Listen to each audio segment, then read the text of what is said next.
دوستو آج ہم آپ کو ایک ایسے کردار سے متعارف کرواتے ہیں جس کا سفر تو بحری قزاق یعنی پائریٹ کے طور پر شروع ہوا، لیکن وہ اپنی بہادری اور جنگی صلاحیتوں کی وجہ سے سلطنت عثمانیہ کے نیوی کا چیف ایڈمرل بن گیا۔ تو یقیناً ہم بات کر رہے ہیں خیر الدین باربروسا کی، جو کہ 1440 کی دہائی میں یونان کے ایک جزیرہ لسباس میں پیدا ہوئے۔ اس کی والدہ جو کہ ایک عیسائی خاتون تھی، جبکہ والد کا تعلق ایک ترک قبیلے سے تھا۔ اس کا اصل نام حضر بن یعقوب تھا، جبکہ خیر الدین ان کا لقب تھا، جو انہیں اس وقت کے سلطان سلیمان القانونی نے عطا کیا تھا۔ اس نے یورپ میں باربروسا کے نام سے شہرت پائی، جبکہ عربی زبان میں باربروس کا مطلب ہوتا ہے سرخ داڑھی۔ ناظرین کرام، آپ میں سے جن لوگوں نے ایک English series pyrites of Caribbean دیکھی ہے، اس کے اندر انہوں نے ایک کردار جو کہ خیر الدین باربروس کا ہے، اس کردار کے بارے میں دیکھا ہوگا، اس کردار کے بارے میں سنا ہوگا، اور وہ لوگ اس کردار سے واقف ہوں گے۔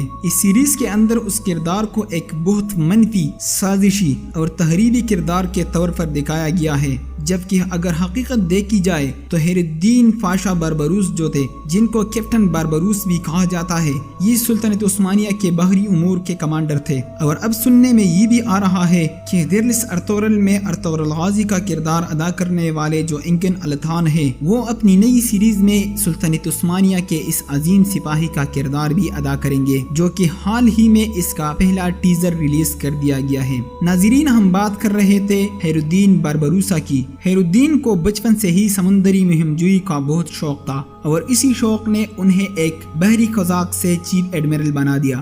باربروسا شروع میں اپنی کشتی کے ساتھ مسلم مہاجرین کی مدد کیا کرتا تھا، اور انہیں اسپین کے عیسائی فوجوں سے بچاتے ہوئے محفوظ مقامات تک پہنچا تھا۔ اس کی بہادری اور مہارت کی وجہ سے انہیں سمندروں کا بادشاہ بھی کہا جاتا ہے۔ وہ اٹلی سے لے کر فرانس تک جہاں بھی جاتا، اس کا ہر ایک بندرگاہ پر عزت و تکریم کے ساتھ استقبال کیا جاتا۔ 1503 میں جب وہ اپنی کشتی میں سفر کر رہا تھا، اسی دوران عیسائی فوج نے اس پر نہ صرف حملہ کیا بلکہ ان کی کشتی بھی اپنے قبضے میں لے لی۔ اس کے بعد 1505 میں جب اسپین اور پرتگالیوں نے شمالی افریقہ کے مسلمانوں پر حملہ کیا، تو باربروسا نے اپنے بھائی کے ساتھ مل کر بحیرہ روم میں دشمنوں کے بحری جہازوں کو نقصان پہنچاتے ہوئے انہیں واپس جانے پر مجبور کر دیا۔ اس کے بعد ترک حکومت نے انہیں بحیرہ روم کا سمندری گورنر مقرر کیا، اور اس کے بھائی روچ کو الجیریا کا گورنر مقرر کیا۔ اس کے مسلسل فتوحات کے سلسلے میں سلطنت عثمانیہ کے اس وقت کے سلطان سلیمان القانونی نے باربروسا کو نیوی کا ایڈمرل چیف نامزد کر دیا۔ باربروسا کی سب سے بڑی فتح جو تاریخ کے سنہرے حروف میں لکھی جاتی ہے، وہ 1538 میں وینس،